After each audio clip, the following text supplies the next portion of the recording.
कि कानून का राज स्थापित करने के बाद भी जब चुनाव आते हैं तो इन गुंडों की गर्मी चढ़ने लगती है। मई के महीने में जिस तरह उत्तर प्रदेश के जिलों का तापमान बढ़ रहा है, उसी तरह चुनावी गर्मी भी पूरे परवान पर है। इस चुनावी गर्मी का पारा अपनी बयानबाजी से हाई कर रहे हैं सियासतदान। जी हां, सूबे के मुखिया योगी आदित्यनाथ ने एक बार फिर सियासत की गर्मी बढ़ाने वाला बयान दे दिया है। सीएम ने क्या कहा वो हम आपको बाद में बताएंगे, पहले सुनिए उनका गर्मी वाला ये बयान।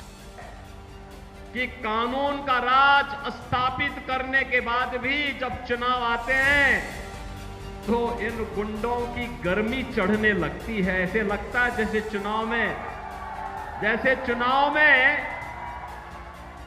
चुनाव आते ही इनको लगने लगता है कि जैसे अब ये लोग फिर से जनता पे अपना कहर ढाने लग जाएंगे, लेकिन इनकी गफलत है ये। यहाँ सीएम जिन गुंडों की गर्मी की बात कह रहे हैं वो है समाजवादी पार्टी के कार्यकर्ता। दरअसल मैनपुरी में अखिलेश और डिम्पल के रोड शो के दौरान सपा कार्यकर्ताओं पर महाराणा प्रताप की मूर्ति के अपमान का आरोप लगा है। इसी घटना को लेकर सीएम योगी सपाइयों पर तंज कस रहे थे। उन्होंने मंच से कहा, चुनाव आते ही कुछ गुंडों की गर्मी बढ़ने लगती है। एक बार फिर सुनिए।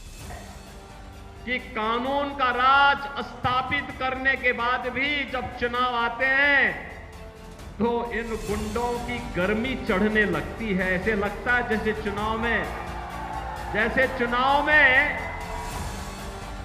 चुनाव आते ही इनको लगने लगता है कि जैसे अब ये लोग फिर से जनता पे अपना कहर ढाने लग जाएंगे, लेकिन इनकी गफलत है ये। दरअसल सोमवार को मुख्यमंत्री योगी आदित्यनाथ शाहजहांपुर में जनसभा करने पहुंचे थे।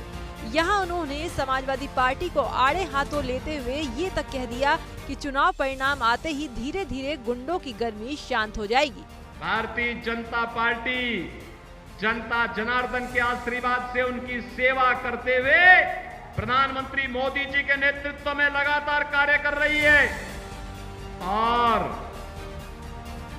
चुनाव परिणाम आएंगे, गुंडों की गर्मी भी धीरे धीरे करके अपने आप शांत होती जाएगी। बता दें कि जिस मुद्दे को लेकर सीएम सपाइयों को घेर रहे थे, उसे लेकर मैनपुरी में 2 दिन पहले माहौल गर्मा गया था और अब मुख्यमंत्री ने सपाइयों की गर्मी